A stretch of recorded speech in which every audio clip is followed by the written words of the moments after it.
अज्ञानी राहणे हे सगळ्यात मोठं पाप. काय जे अज्ञानी राहिले ते नरक यातना भोगायला लागले, म्हणजे ज्ञानी झाले ते दिव्य स्वरूपानं बघायला. आणि तुम्हाला मी सांगतो तुम्ही अभ्यास करा. अभ्यास विषय आहे या जगात सगळ्यात मोठं पाप म्हणजे मूर्ख राहणे. काय अज्ञानाची थोर सगळ्यात मोठा हा अनर्थाचा राजा आहे. कोण? मूर्खता. मूर्खता म्हणजे अज्ञान. आता फरक असा आहे, मूर्ख म्हणजे माणसं जाऊन देतो, अज्ञान म्हणजे जरा बरं वाटते, पण दोन्हीचा अर्थ येत. मूर्ख म्हणजे काय? मूर्ख म्हणजे काय? आणि अज्ञान म्हणजे काय?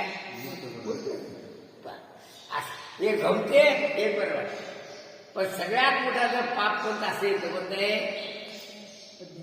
दुसरे सांगतो तुम्हाला, या जगामध्ये सगळ्यात मोठा पापी तो माणूस आहे जो दुर्बल आहे. दुर्बलता सगळ्यात मोठा गुन्हा आहे. मग काय करावं? का दुर्बल माणसं काय करावं? काय करावं बोला. दुर्बल माणसं काय?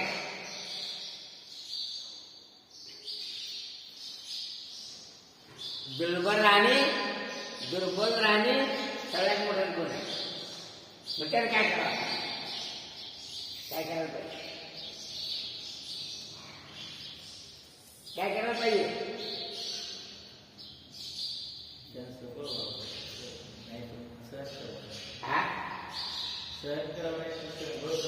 सहन करणे म्हणजे नरक यातना होणे.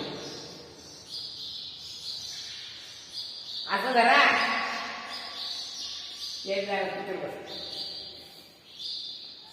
हृदयात काय कोणी सांगतो हृदयाला त्याच्याकडे मारते काय? मग ते बरं आहे का? Can can can can can मग ते काय करते मग असं ते. पण तुम्हाला दुर्बल असल्याकडे तुम्हाला कोणत्याकडे मारायलाच नाही. मग बरं का? बरं काय सहन करणं?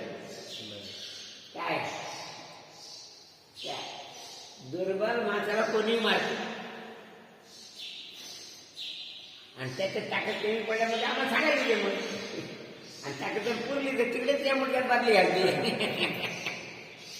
नाही काय त्याची ताकद कमी पडली तर आम्हाला सांगायला येते, मग ताकद वाढवून घेते.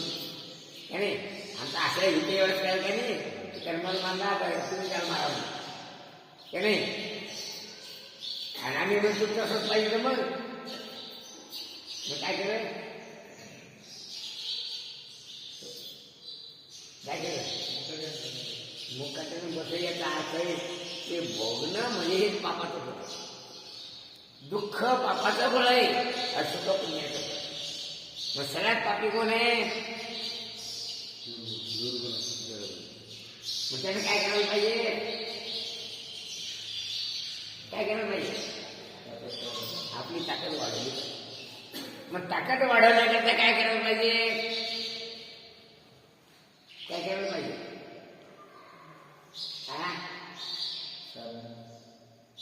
काय करायला पाहिजे? ताकद वाढवण्याचं साधना कोणते आहे का? कोणते रे? कोणते आहे सांगा? रामदास स्वामी काय करायचे?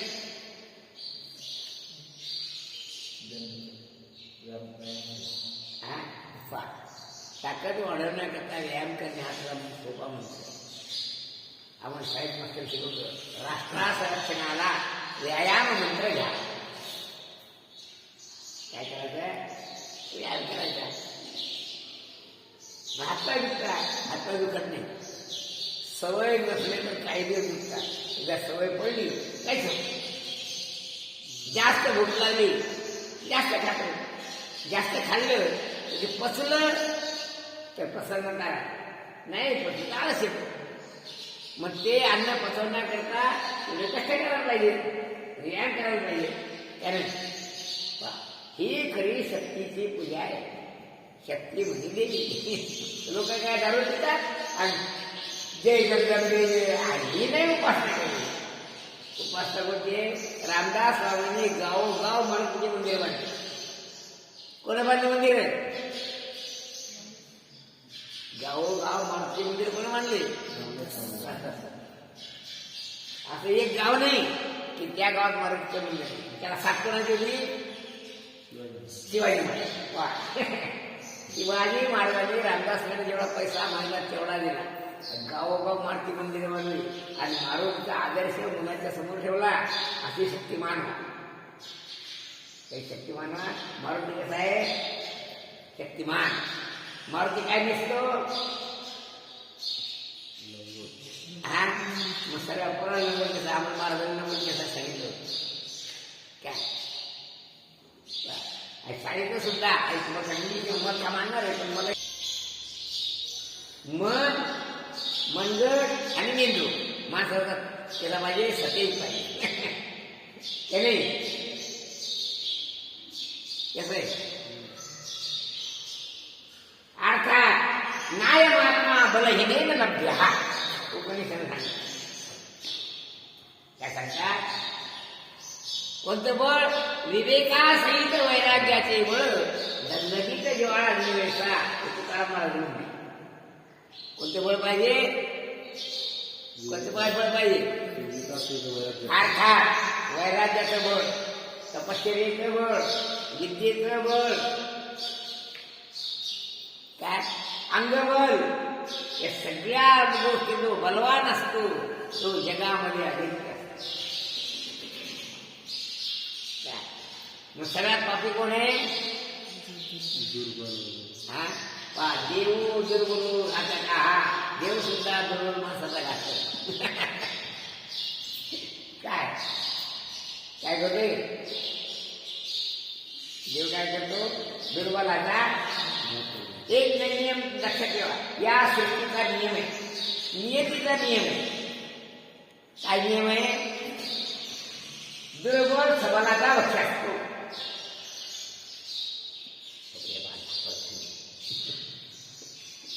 काय नियम आहे? दुर्बल हा सबलाचा लक्ष. लक्षात ठेवा. बारके मासे मोठे मासे त्याला खाऊन टाकतात. काय सांगतात? बारके मासे मोठ्या माशाचं लक्ष असते. असं धरा. लोक बकरी खातात का नाही? वाघ खायला बरोबर ना? वाघ काय नाही खात? काय नाही खात? वाघाला खायला ते कोणी काय नाही खात? तो बलवान. याचा अर्थ आहे दुर्बल बलवानाचा लक्ष. काय त्याचा? म्हणून बलहीन राहणे हे सगळ्यात मोठं पाप. काय म्हणून काय तो आळसात पडतो. आणि आळस माणसाची बुद्धी काय करते? मंद करते. काय ते? बुद्धिमान जे निर्माण झालं म्हणजे विद्येमध्ये त्या बुद्धीचा प्रवेश होतो. काय सांगतात? मतीविना काय केली? मतीविना काय केली? मतीविना काय गती गेली. आणि गतीविना नीती गेली. आणि नीतीविना हे घरी आले ना ते कोणाचं ये किंवा फुलेचं ये का नाही? म्हणून ज्योतिबा फुलेनं प्रेमाईकडून शिक्षणाचा प्रचार केला. विद्येविना मती, म्हणजे विद्या असली पाहिजे. या मतीचं सगळ्यात मूळ काय आहे? सतेजपणा, तेजस्वीपणा, निर्लस बुद्धी असणे, आळस न करणे, हे सगळ्यात हे मूळ सूत्र आहे. संस्कृतमध्ये असं आहे, अलसस्य कुतो विद्या, अविद्यस्य कुतो धनम, अधनस्य कुतस्य. गरीबी माणसाला शिकायला त्याने, आणि विद्येविना अविद्यस्य कुतो धनम, विद्येविना पैसा नाही. आता विद्या शिकायची तर तुम्हाला तेच पाहिजे होतं. काय रे आज रिक्षावाला जग असं. म्हणून या जगामध्ये सगळ्यात मोठं पाप असेल तर कोणतं आहे? हरीचा विसर, आत्मस्वरूपाचा अज्ञानाची थोडं बळी म्हणतात सगळ्यात मोठं पाप. म्हणून काय आळस सांडोनिया जुळी, कर्मे करावी साजरी, मग नाही विपन्नता तिथं अखंड पसंत. वाचा. ते अज्ञान जीवास नाना प्रकारचे दुःख भोगविते. नाना प्रकारचे, एकाच प्रकारचे काय त्याने अज्ञानी माणसाला कोणी फसवतो. सातापाचा नाही 40. जुन्या काळात मारवाडी का शिकायचं आपल्याला. हे मारवाडी जे श्रीमंत आले ना ते आपल्या लोकांना फसवूनच झाले. अशी बाहेरून आलेले त्यांच्याजवळ काय होतं, ते राजस्थानातून आले असं सांगतात. त्याच्याजवळ एक ताब्या होता. आमचं शिकाळी म्हणजे त्याला ताबी ते काशीत तांबे भेटत नाही का, त्या तांबे होता. आणि त्याला असा कडीला जोडवा नव्हता आणि पाणी करून पिकते. त्यावेळेस एक तांब्या होता. मी एवढे श्रीमंत म्हणाले ते तुमचेच पैसे घेतले त्यानं तो टाका म्हणून. हे पागड माझा पैसा मी तो देतो, तुझी अवसर पावला जात नाही काय. पण 100 रुपयाला 5 रुपये करून मग द्या. काय म्हणतो, एका महिन्याचे 100 रुपयाचे मला 5 रुपये द्या. मग काय महिने तेवढी आहे काय म्हणा, काय म्हणा या 100 रुपयाचे 5 रुपये 1000 रुपये किती झाले.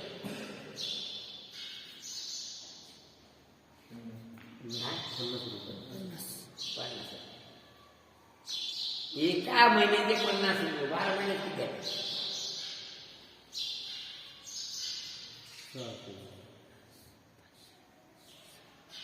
म्हणजे 12 महिन्यात जवळजवळ 1000 रुपये कमावून ते धरून कोणा लक्षात ठेवायचा. हे पा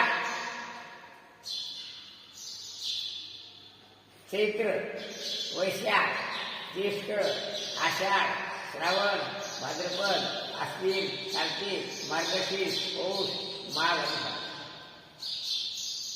आणि भाई माघ फाल्गुन महिना समजते ना त्याने. माघ महिना समजते. मग लक्षात ठेवा, एक माघ महिना झाला, एक शिवरात्रीचा महिना झाला की झाले की झाले हा की झाले महिने.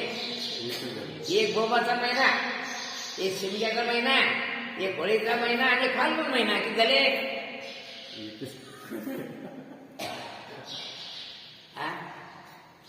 याला अक्कलच नव्हती ना. आणि भाईजी आपण खरं बोलत नाही तर मग असं झाला 2 महिन्याचे 6 महिन्याचे पैसे 6 महिन्याचे जास्त दिलं. मग कशामुळे दिलं? आपल्या विद्येविना मती. म्हणजे अज्ञानाची थोर बळी.